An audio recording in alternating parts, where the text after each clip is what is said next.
Bismillahirrahmanirrahim. Assalamualaikum warahmatullahi wabarakatuh. Studi Fatwa dan Regulasi Ekonomi Syariah. Tema Tata Perundang-undangan Hukum di Indonesia. Judul artikel Analis Ketenagakerjaan atau Pekerja Perempuan ditinjau dari Tata Perundang-undangan Hukum di Indonesia. Dosen pengampu Iza Hanifuddin PhD.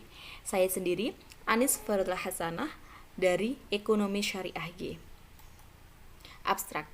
Karya ilmiah ini mencoba menganalisis hukum ketenagakerjaan perempuan di Indonesia, bahwa perempuan itu memiliki hak yang sama dengan laki-laki dalam memilih pekerjaan sesuai dengan kemampuan dan minatnya, serta juga diberlakukan setara tanpa adanya diskriminasi, yang mana juga diatur dalam undang-undang, yang mana perundang-undangan di Indonesia sendiri telah mengalami perdebatan serta perubahan yang berlangsung secara berkali-kali.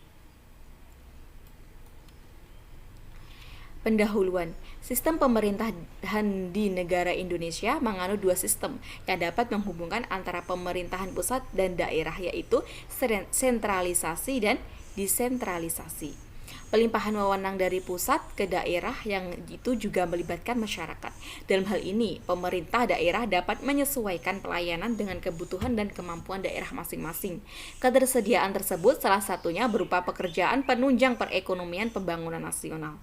Hal tersebut sangat penting sehingga diperlukan peningkatan perlindungan tenaga kerja dan keluarganya sesuai dengan ketentuan Undang-Undang Dasar tahun 45 pasal 27 ayat 2 yang berbunyi, tiap-tiap warga negara berhak atas pekerjaan dan penghidupan yang layak bagi kemanusiaan. Pemerintah dalam hal ini berusaha menyediakan lapangan kerja, khususnya memberi peluang bagi pekerja perempuan. Nah, dengan begitu muncullah pertanyaan, bagaimana sih ketenagakerjaan perempuan Indonesia ditinjau dari tata perundang-undangan hukum di Indonesia? Landasan normatif tema. Sumber hukum Islam sendiri yaitu Al-Quran dan Hadis. Sebenarnya keberadaan hukum Islam di Indonesia itu sudah ada sebelum Indonesia merdeka. Indonesia bukan negara agama, tetapi juga bukan negara sekuler. Bangsa Indonesia mempunyai alternatif lain, yaitu negara Pancasila. Jadi perundang-undangan hukum Indonesia tidak keberatan dengan hukum Al-Quran dan Hadis selama tidak bertentangan dengan hukum perundang-undangan Indonesia, dan juga sebaliknya.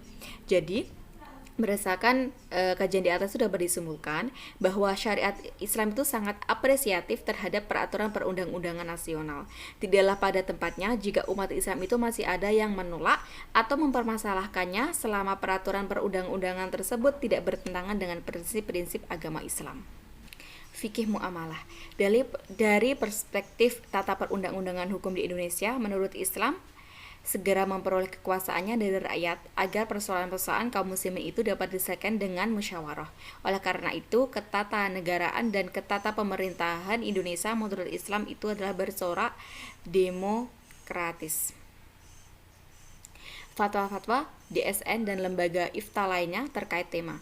Dalam konteks tata perundang-undangan hukum di Indonesia, fatwa DSN MUI memang tidak menjadi bagian dan dalam sistem hukum perundang-undangan di Indonesia. Bahkan dalam struktur kelembagaan negara juga tidak dikenal apa yang disebut dengan mufti ataupun lembaga fatwa. Namun kenyataannya yang terjadi, fatwa ulama sudah menjadi acuan dan pedoman pelaksanaan ajaran agama dalam kehidupan sehari-hari, dan juga menjadi rujukan resmi dalam perumusan hukum peraturan perundang-undangan di Indonesia. Misalnya, semenjak berlakunya Undang-Undang Nomor 21 tahun 2008 tentang perbankan syariah pasal 26, fatwa DSN MUI dinyatakan menjadi rujukan resmi dalam penyusunan peraturan Bank Indonesia tentang prinsip syariah di Indonesia. Undang-undang terkait lembaga yang menjadi tema dan peraturan pendukungnya. Indonesia memiliki peraturan perundang-undangan yang dirumuskan dan dibuat oleh lembaga yang telah ditetapkan. Peraturan tersebut sebagai pedoman bagi segenap masyarakat dan komponen bangsa dalam kehidupan bermasyarakat, berbangsa, dan bernegara.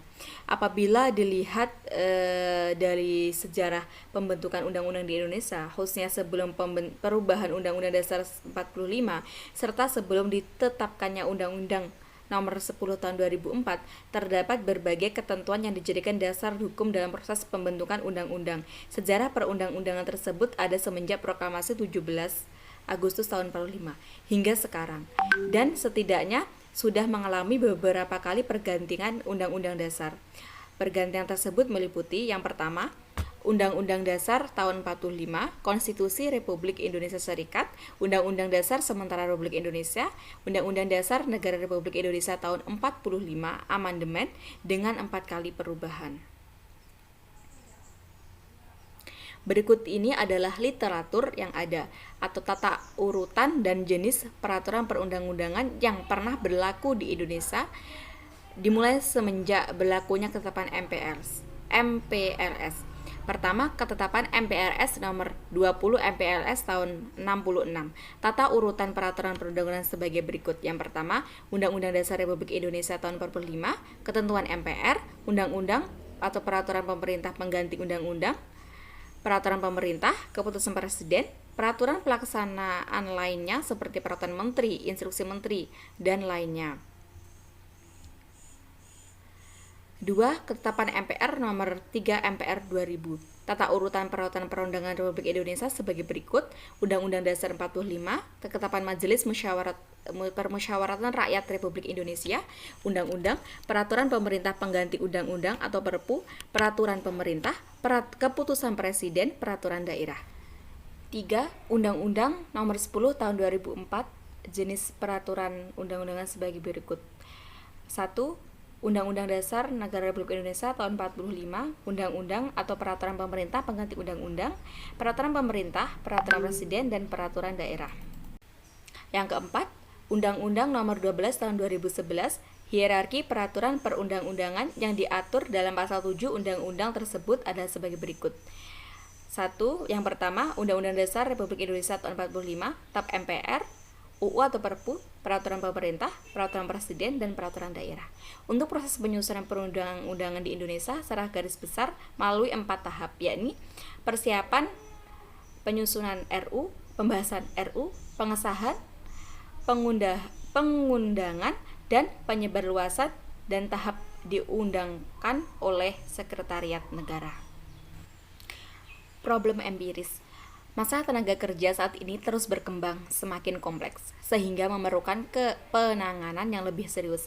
Tidak kalah pentingnya tata perundang-undangan hukum tenaga kerja perempuan yang bertujuan agar bisa menjamin hak dasar pekerja atau buruh dan menjamin kesempatan serta keberlakuan tanpa diskriminasi.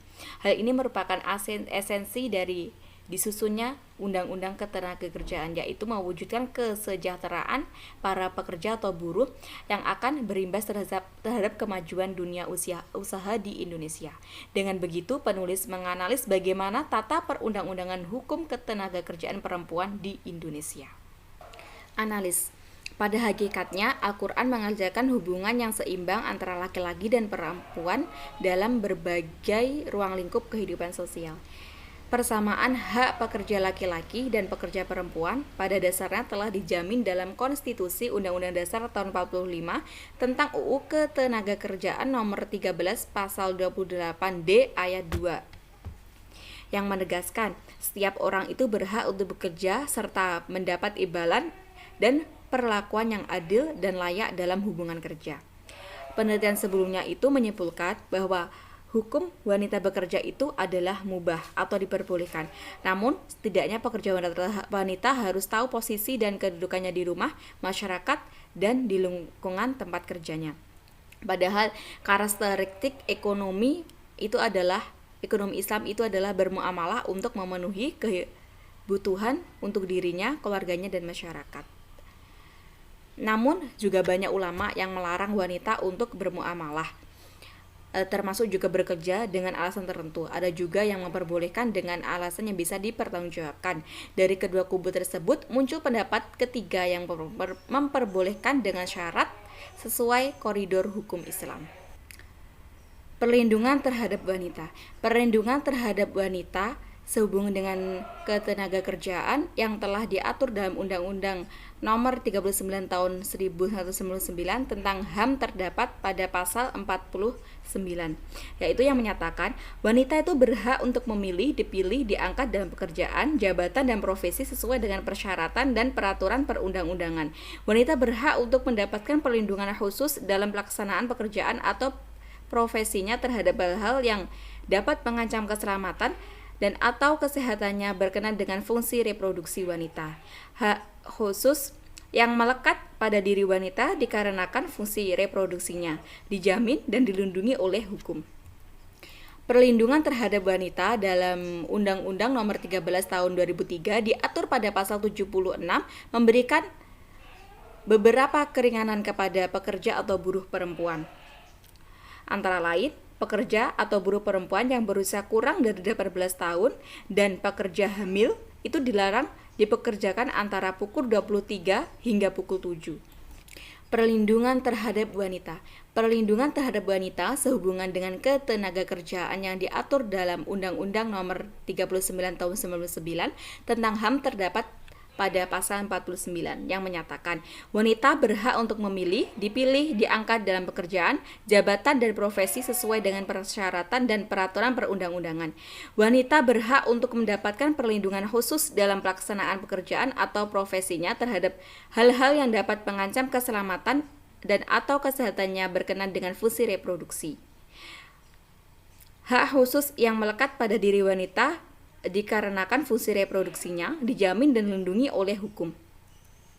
Perlindungan terhadap wanita dalam Undang-Undang Nomor 13 Tahun 2003 diatur pada pasal 76, memberikan beberapa keringanan kepada pekerja atau buruh perempuan. Antara lain, pekerja atau buruh perempuan yang berusia kurang dari 18 tahun dan pekerja hamil itu dilarang bekerja antara pukul 23 hingga pukul 7. Pengusaha itu juga wajib memberi waktu istirahat dan cuti kepada pekerja buruh sebagai berikut: istirahat antara jam kerja, cuti tahunan, cuti haid bila merasakan sakit pada masa haid, melahirkan, dan menyusui. Baik, sekian dari saya. Atas kekurangan dan kesalahan saya dalam berpresentasi, saya mohon maaf. Akhiran, wassalamualaikum warahmatullahi wabarakatuh.